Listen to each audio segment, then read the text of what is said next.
Hello and welcome to the program. I'm Amarachi Ubani here. The stories that we're tracking up this hour. The death toll piling in Gaza as health ministry says 33 people have died from malnutrition in the last 48 hours. The World Health Organization, as well as the UK, condemning Israel's latest offensive in central Gaza after facilities come under attack. Plus, the Trump administration releases more than 6,000 documents related to the assassination of Dr. Martin Luther King Jr. You're watching The World Today. Gaza's Hamas-run health ministry says at least 33 people have died, including 12 children, from malnutrition in the last 48 hours. It comes as the UN Secretary General Antonio Guterres says Gaza's lifelines are collapsing, with humanitarian conditions breaking down at an accelerating pace during Israel's latest offensive. The UN says more than 1,000 people have been killed by Israel's military while trying to get food in Gaza since the US and Israel backed Gaza Humanitarian Foundation distribution system began on May 27. And for almost 2 days, the Israeli Defense Forces have launched ground assaults on the central city of Deir al-Balah. Officials have defended the use of gunfire there, saying troops identified shots being fired at them and responded towards the area from which the shooting originated. Health officials in Gaza say even health services are buckling under the pressure of the attacks as they deal with fuel shortages, blaming Israel for holding up deliveries. The UN Agency for Palestinian Refugees says worrying alerts from UN staff in Gaza have increased fears for people's survival in the devastated enclave. Living conditions in the Gaza Strip has reached a new low as prices for basic commodities have increased by around 4,000%. Gaza's inhabitants have also lost their homes and been displaced multiple times without income. They now find themselves completely deprived of essentials.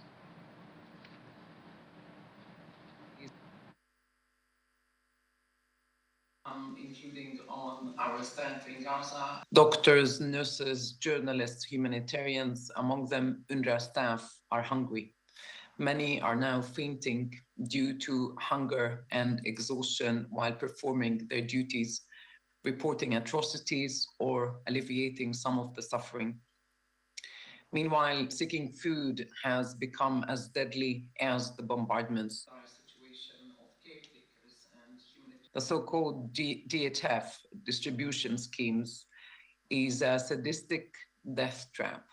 Snipers open fire randomly on crowds as if they're given a license to kill.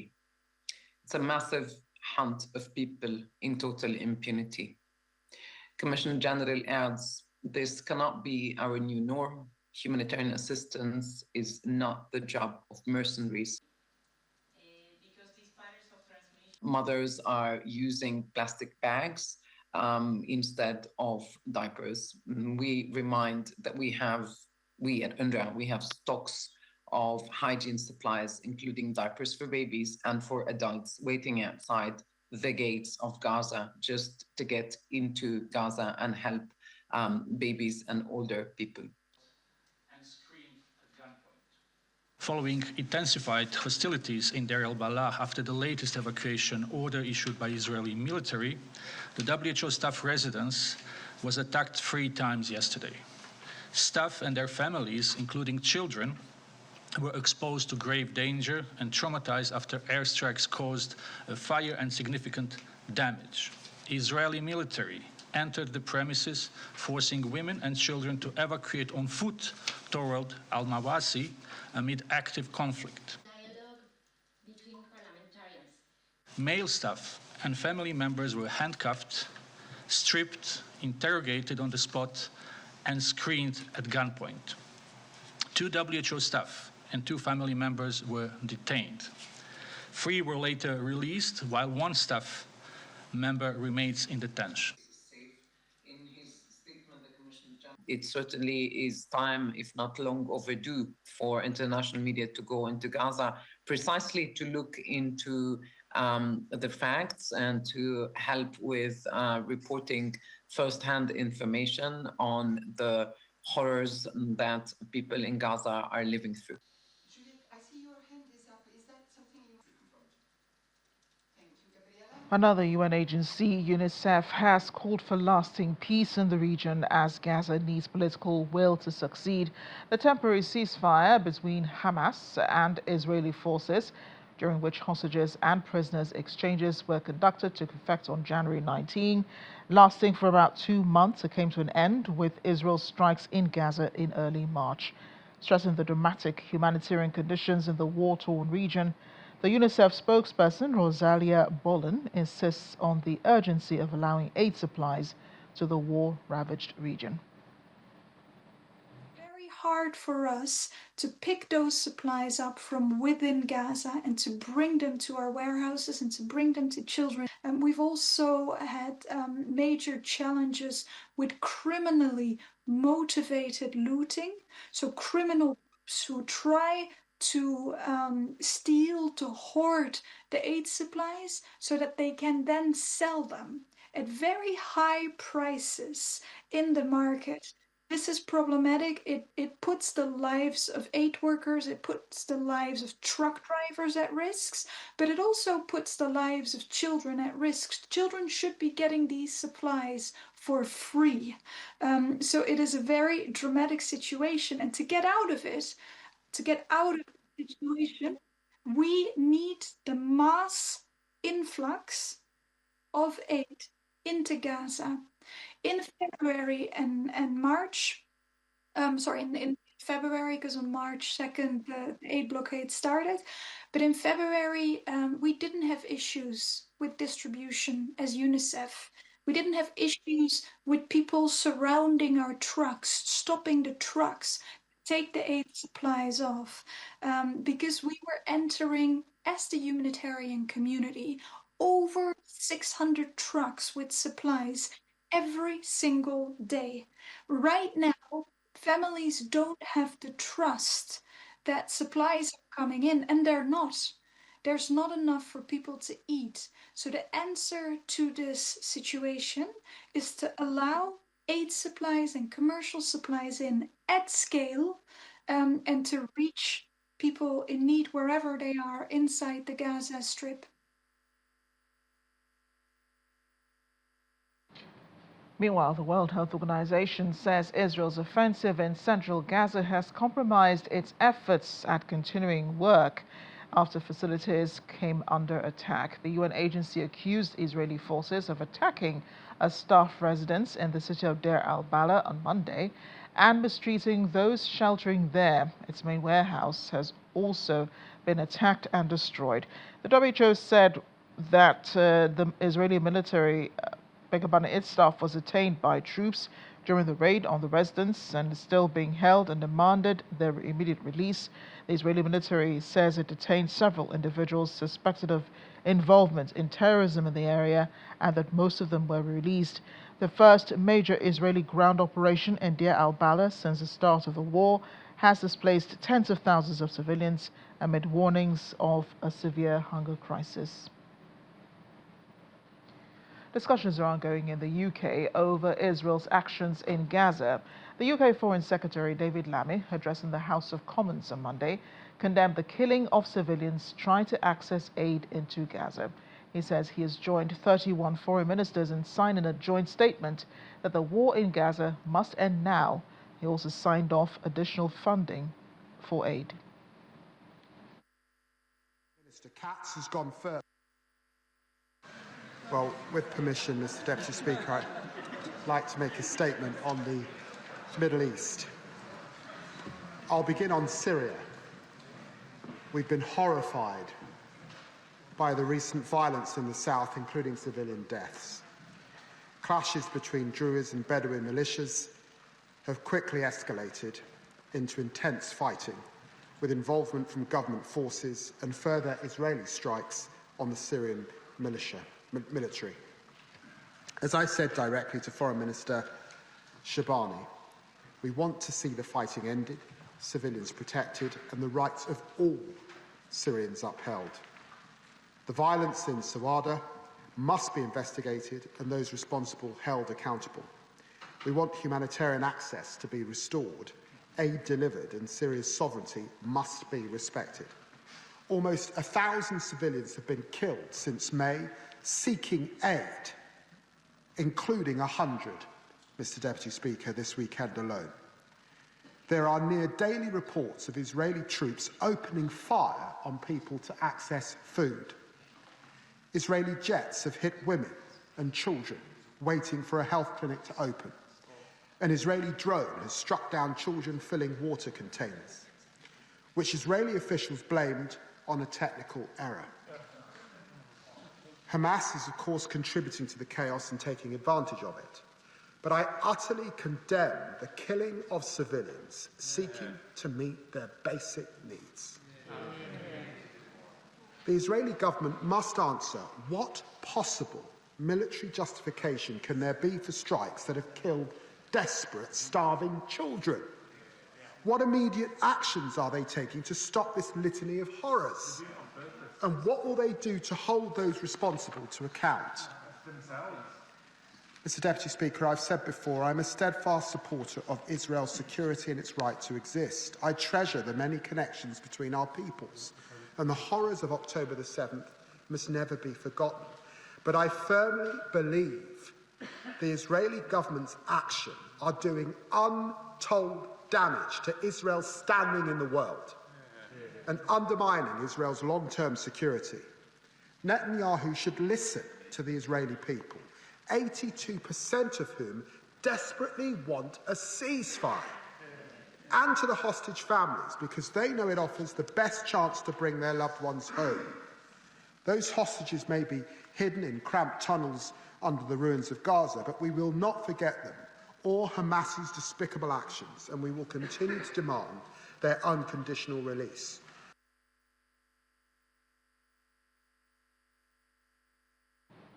One more story on the UN agencies commenting on the Israeli attacks in Gaza. Director of Emergency Preparedness and Response at the World Food Programme, Ross Smith, has condemned the killing of those seeking aid near the Zikkim crossing. At least 85 people were reportedly killed, 150 others injured during an aid distribution near Al-Sudaniya and Zikkim, making it the deadliest day at such sites since the war began in 2023. Smith declined to confirm casualty numbers, but stressed that even one death is already too many from the incident. He also ruled out the chances of the attack being conducted by on-the-ground gangs or Hamas.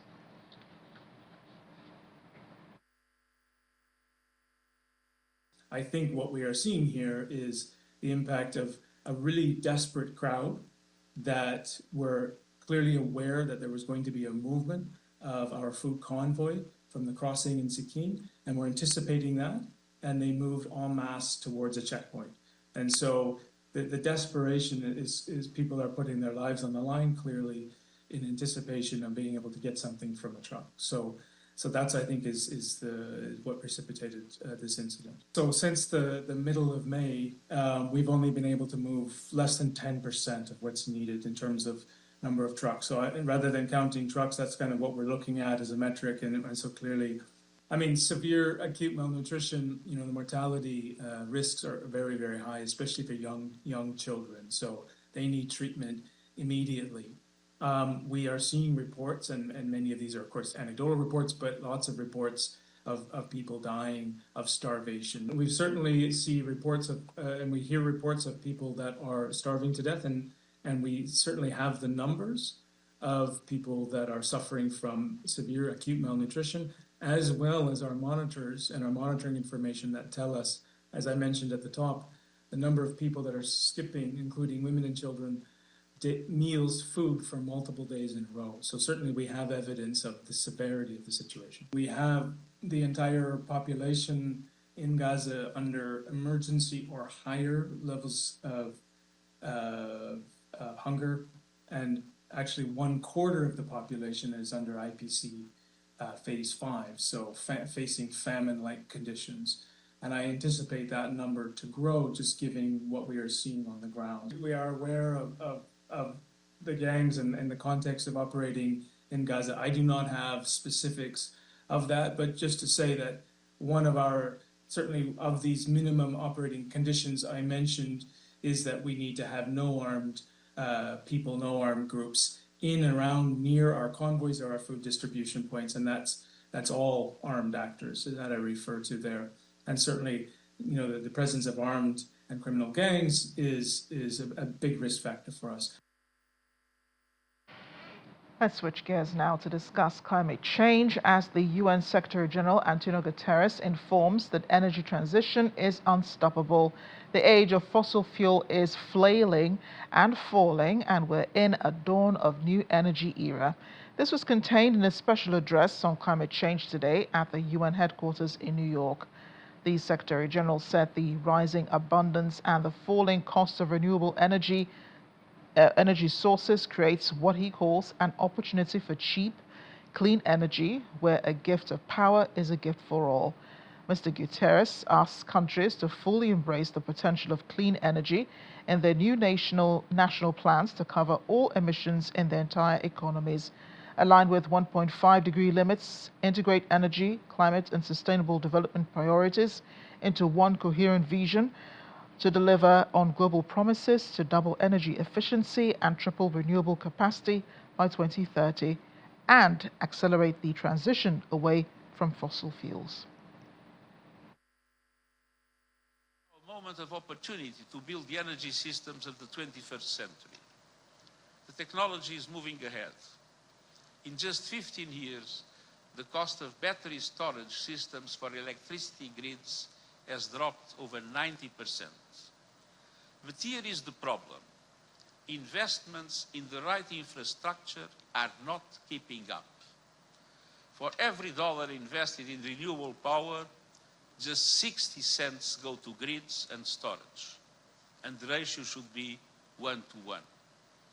We are building renewable power, but not connecting it fast enough. There's 3 times more renewable energy waiting to be plugged into grids than was added last year. And fossil fuels still dominate the global total energy mix. We must act now and invest in the backbone of a clean energy future, in modern, flexible and digital grids, including regional integration, in a massive scale-up of energy storage, and in charging networks to power the electric vehicle revolution. On the other hand, we need energy efficiency, but also electrification across buildings, transport, and industry. That is how you unlock the full promise of renewables and build energy systems that are clean, secure, and fit for the future. This is our moment of opportunity to unleash the full force of finance, driving investment to markets with massive potential. Despite soaring demand and vast renewables potential, developing countries are being locked out of the energy transition. Africa is home to 60% of the world's best solar resources, but it received just 2% of global clean energy investments last year. Zoom out, and the picture is just as stark. In the last decade, only 1 in every 5 clean energy dollars went to emerging and developing countries outside China. To keep the 1.5-degree limit alive and deliver universal energy access, annual clean energy investment in those countries must rise more than 5-fold by 2030. And that demands bold national policies and concrete international action to reform the global financial architecture, drastically increase the lending capacity of multilateral development banks, making them bigger, bolder, and better able to leverage massive amounts of private finance at reasonable cost, and take effective action on debt relief and scale up proven tools like debt for climate swaps. UN Secretary General Antonio Guterres. I want to bring in now a UN Resident Coordinator and Humanitarian Coordinator ad interim in Nigeria, Elsie Atafua. She joins me from the nation's federal capital territory, Abuja. Elsie, thank you for joining us on the program today. Thank you, Amarachi. Thank you for having me in the UN family. The UN Secretary General did outline the economic opportunity of the energy transition. How is the UN in Nigeria supporting the government and people in optimizing the economic opportunity of energy transition? Well, first of all, let me bring you greetings from the UN House, and let me also appreciate channels for taking on this event live on your channels. And let me also say how important this conversation is for us today. And just to frame the conversation a bit, I just want to perhaps give a bit of a snapshot of what our Secretary General, Antonio Guterres, talked about today. He highlighted the moment of opportunity and how we have to supercharge collectively the clean energy era. Now, there are three things that he talked about, and I'll segue into what it means for us here in Nigeria. First of all, he talked about it makes sense because of the market economics of it. In other words, 10% of global gross domestic product is coming out of clean energy as it is today. We see, for example, the European Union investing about 33% into clean energy. China is doing about 20%, and these are creating jobs and opportunities for people. And therefore, he talks about the market economics. It makes sense. It makes economic sense beyond the environmental necessity. It makes sense to do that. The other thing that he talked about, and very relevant, again, I'll come back to the Nigeria conversation, is the fact that clean energy provides an opportunity for us to address issues around energy security and energy sovereignty. And he gave the examples of, we are in a geopolitical world today when people are fighting. Oil prices, for example, go up, and countries are impacted as a result of that. But then he said, look, when you look at sunlight or solar, for example, it doesn't have to depend on geopolitics. You can fix it in your backyard. And so again, we are able to address issues around sovereignty and security as a result of that. And finally, he talked about easy access. We have abundant solar. 60% of wind, solar, hydro are in Africa, and these are things that we can equally do in our backyard, because you can't be able to put up a coal plant, for example, in your backyard, but you can do that when it comes to solar. And so these are the three imperatives that he spoke about and gave us some recommendations on what we have to do. And so what are we doing here in UN Nigeria, and of course, by extension, the partnership with the federal government, the state governments, and really all the partners, because we don't do this alone. There are a couple of things, Marachi, that I wanted to highlight, which is very exciting for us. We are investing in clean energy era here in Nigeria. And why are we doing that? We are doing that to create jobs. We believe, for example, that we can create about 12 million jobs even from that value chain. So, there are a number of initiatives that are happening here. We are establishing, for example, mini grids across many states through our Africa Mini Grids program. Agencies like UNIDO, UNDP are doing that. UN Women is investing, for example, on biogas digesters for women. And we are seeing that because of that, we have to train young people. We have to create jobs as a result of that. So investing in jobs is one of the things that we are doing. But the most important thing that I also wanted to highlight is that we need to integrate energy into planning processes, into policy processes, into programming processes. And here we have a great opportunity in Nigeria, where we have the Nationally Determined Contribution, NDC 3.0, which is currently taking place. The NDC is nothing but the ambition of a country to say this is what we are able to contribute to the Paris Agreement. And that process is being led by the National Climate Change Office, the federal government, and leading that with the support of the UN. And through our Climate Promise initiative, we are investing in not only in the consultations here, but what is going to be Nigeria's ambition to be able to reduce emission. And I think that NDC process is something that is exciting.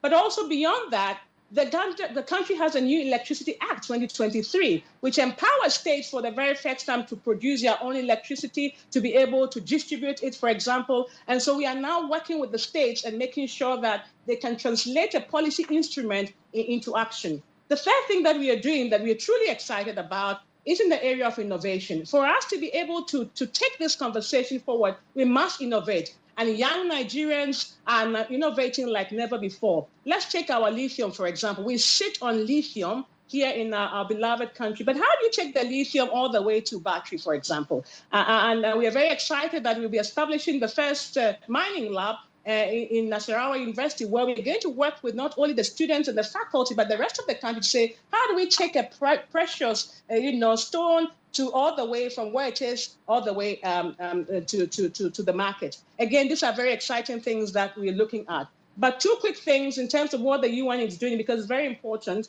is implementation support. We are not a donor.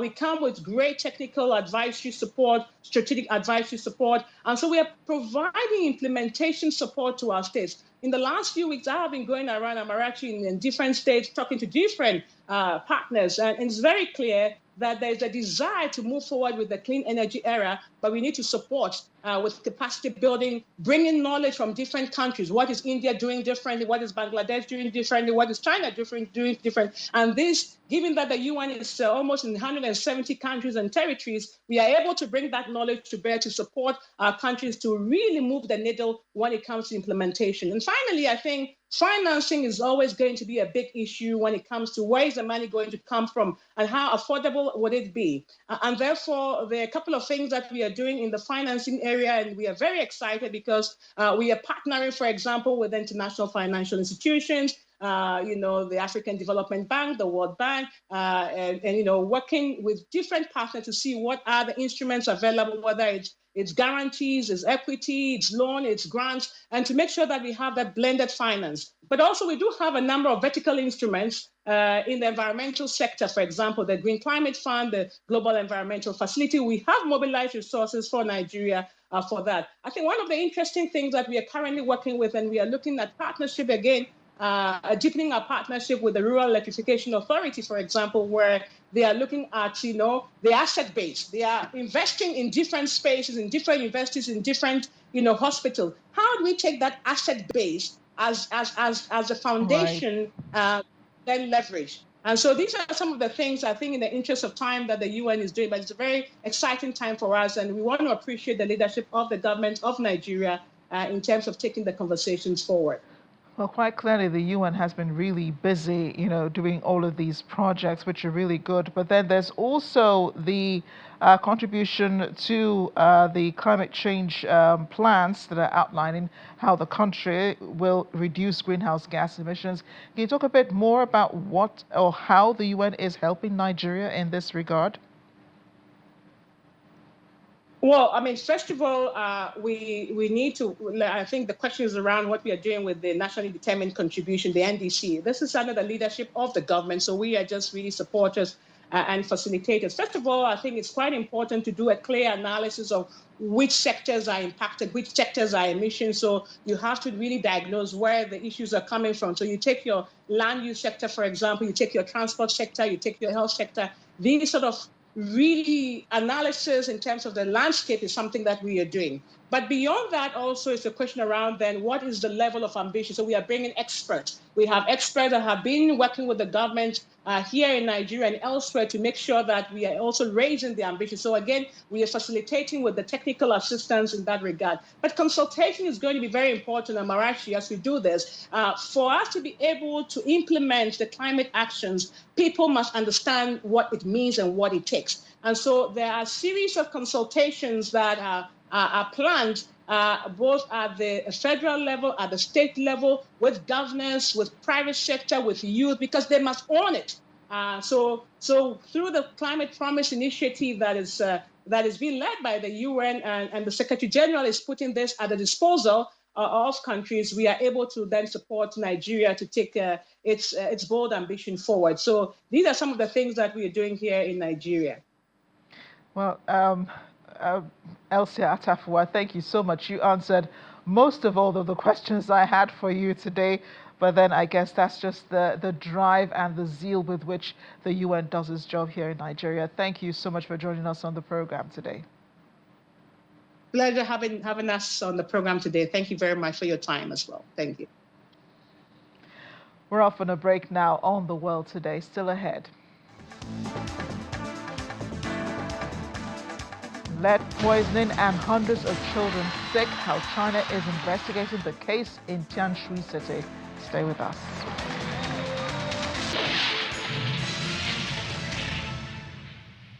Welcome back. An investigation in China has found dozens of provincial officials and hospital staff attempted to cover up a lead poisoning case that made hundreds of children in the country fall sick.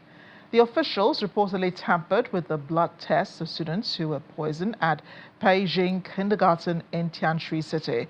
City officials also accepted bribes from an investor in Beijing while neglecting food safety inspections across several preschools.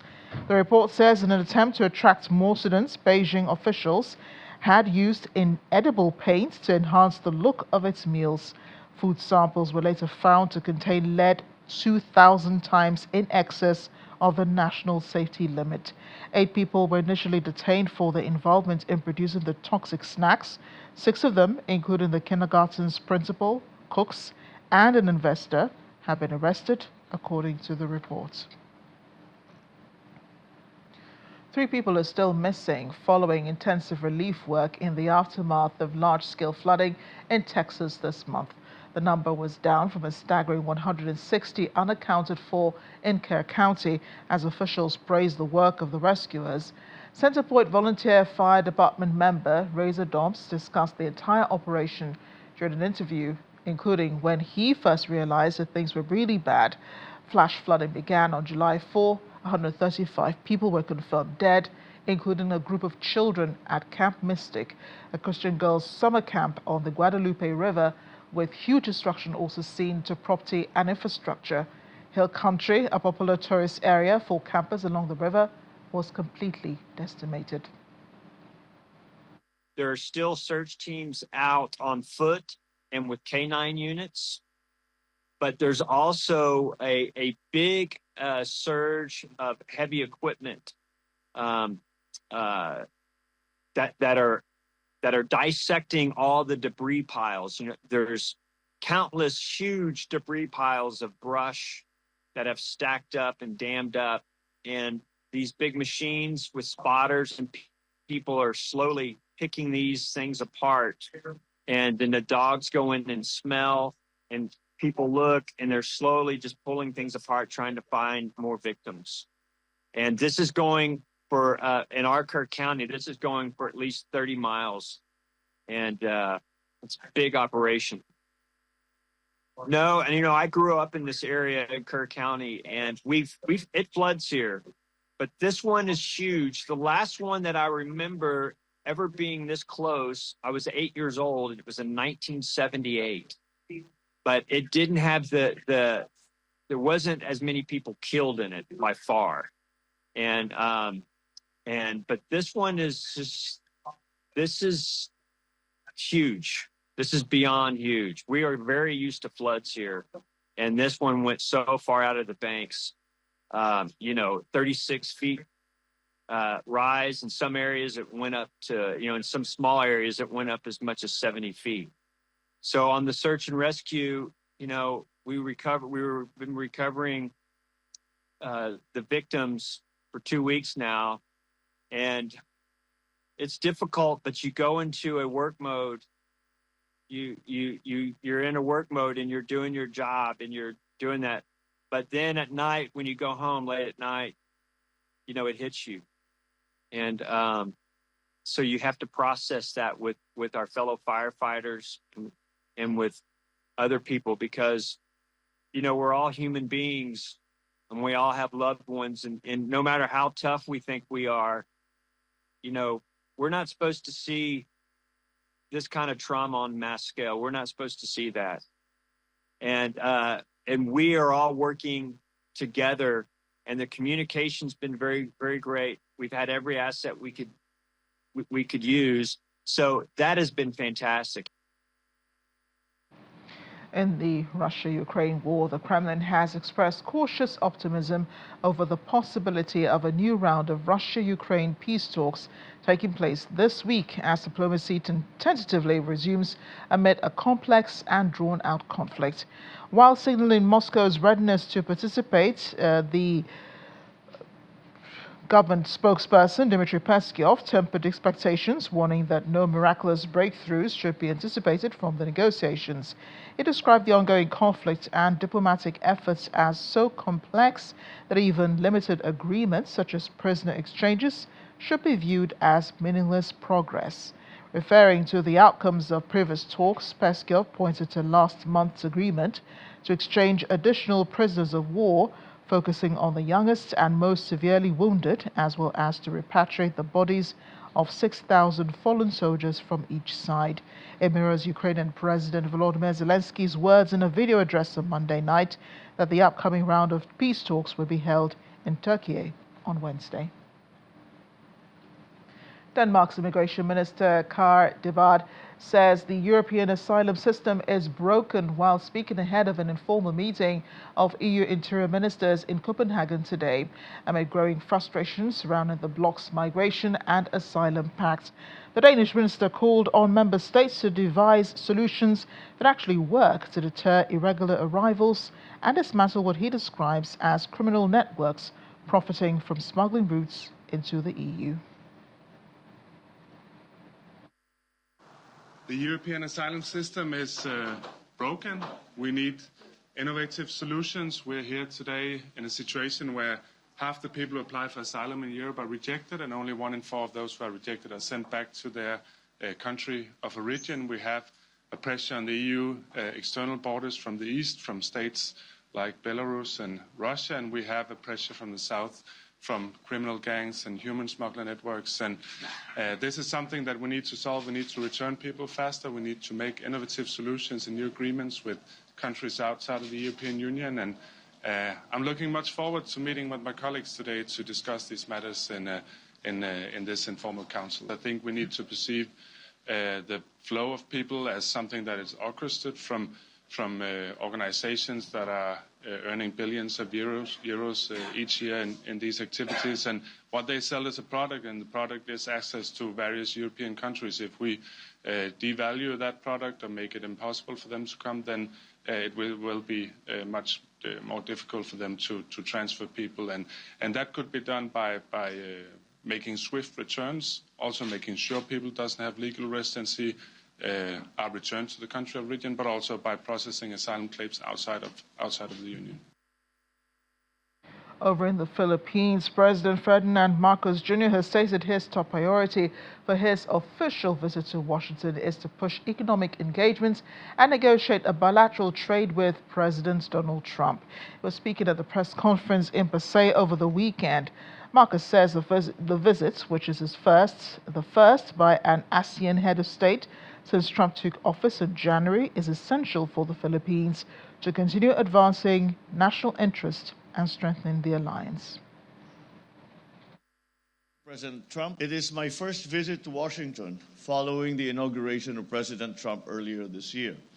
I'm happy to note that this visit is the first by an ASEAN head of state to the United States under this administration. My visit to Washington, D.C., and most importantly, my meeting with President Trump, is essential to continuing to advance our national interests and strengthening our alliance. My top priority for this visit is to push for greater economic engagement, particularly through trade and investment between the Philippines and the United States. I intend to convey to President Trump and his cabinet officials that the Philippines is ready to negotiate a bilateral trade deal that will ensure strong, mutually beneficial, and future-oriented collaborations that only the United States and the Philippines will be able to take advantage of. We will see how much progress we can make when it comes to the negotiations with the United States concerning the changes that we would like to institute so as to be able to alleviate the effects of a very severe tariff schedule on the Philippines. And back in the U.S., more than 6,000 documents related to the 1968 assassination of the Reverend Dr. Martin Luther King Jr., totaling nearly 250,000 pages, were posted to the website of the National Archives late Monday afternoon in what the administration hailed as a triumph of transparency. But several noted King historians said they had found little in the way of new revelations about the death of the civil rights leader in the documents, and noted that the trove does not include FBI wiretap recordings of Dr. King and other materials that remain under court seal until 2027. The release on Monday, with no prior notice, came at a time when Mr. Trump and White House officials have sought to divert attention from right-wing backlash demanding the release of files related to the death and the disgraced financier Jeffrey Epstein. Trump administration officials said the King assassination documents include notes on the leads pursued by investigators, interviews with people who knew his killer, James L. Ray, and previously unreleased details of interactions with foreign intelligence services during the manhunt for Mr. Ray. A lone audio file released on Monday includes part of a law enforcement interview with Jerry Ray, one of the James L. Ray's siblings. In a statement, officials said the published documents had never been digitized and sat collecting dust in facilities across the federal government for decades. Well, you'd think with all the backlash he's been receiving from supporters lately, Trump has turned his back on the MAGA fans, but that's contrary to belief, as according to White House Press Secretary Caroline Leavitt, the president is still in command of the MAGA movement. Leavitt was answering questions from White House reporters on Monday. They asked her to comment on pushback from members of his own MAGA base, especially on the matter of the Jeffrey Epstein files. The administration is under increasing pressure to release more of the information held about late pedophile billionaire Jeffrey Epstein, his alleged child sex trafficking activities, and his so-called client list. And yesterday, as you all know, we celebrated 6 months of the Trump administration. It's been a pleasure to work with all of you day in and day out here at the White House. 6 months, the most transparent administration in history, if I may add. And I know the president just wanted me to highlight his accomplishments over the past 6 months. As you all remember, because you all covered it on the campaign trail, the president really promised the American people many things. But at the top of that list was to defeat the Biden inflation crisis and to secure our border and our homeland. And I think you've all seen in 6 months' time, the president has delivered on those two core campaign promises. Inflation is now running at a 2.1% annual rate. You look at our southern border, look at the numbers. Just last month, 0 illegal aliens were released into our country. And then look at what the president has done on the world stage. He has ended wars like India and Pakistan. He continues to work aggressively to end the war in Russia and Ukraine. He completely obliterated Iran's nuclear sites. He has continued to hopefully negotiate a ceasefire between Israel and Gaza to end that conflict and release all of the hostages. We've seen many of the hostages released as a result of this president's efforts. It comes as no surprise, unfortunately, and I think that's why you've seen the FBI open up investigations into the individual you mentioned and some others as well.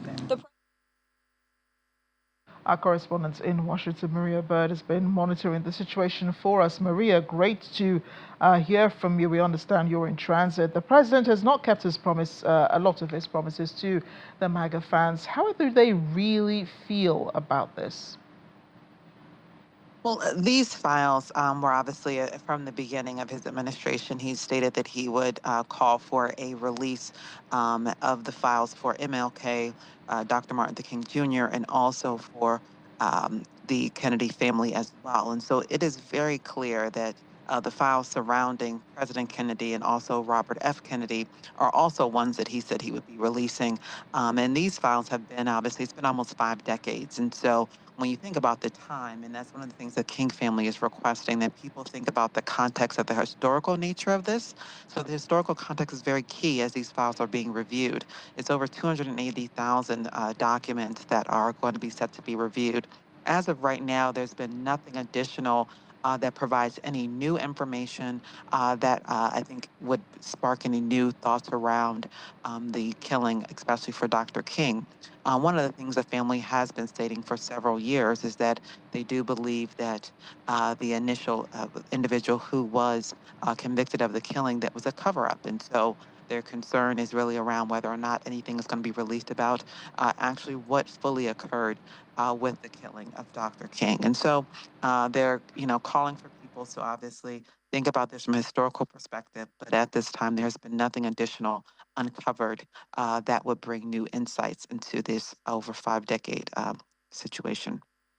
What about the Epstein files, which many Americans had hoped that the president would release first, especially as there was purported to have been a client list by Jeffrey Epstein? Why is the Trump administration pushing back on releasing those files? It's a very interesting piece, as you said. I mean, this is kind of one of the things that they said they would do. And as we know, the Epstein files are what is of the immediate concern and question at this time. And so to have these released first is very interesting, I think, for the American people, especially as we know that Democrats obviously will be a strong support of being able to find out more information about Dr. King. And they have been the ones pushing and calling for, along with the base of the Republican Party, specifically the MAGA sector of the Republican Party, calling for the Epstein files. We even see that the daughter of Dr. King, Bernice King, has called for and asked that the Epstein files now be released. And so I think this is, people are, even though they're looking to see what these additional files from Dr. King will provide insight, but they are still very focused and clear that they want to see the full files of Epstein. And they are very aware, and I think this is creating additional question in Americans whether or not there are some individuals that could be listed within these files that could create some major challenges within the American people and specifically politically with the American base. Maria, looks like we will have to revisit this conversation. Thanks again for speaking with us. We're off at another break on The World Today, still ahead. It is the WOP Squad providing therapeutic support, one call at a time. You might run into them depending on where you live. Stay with us.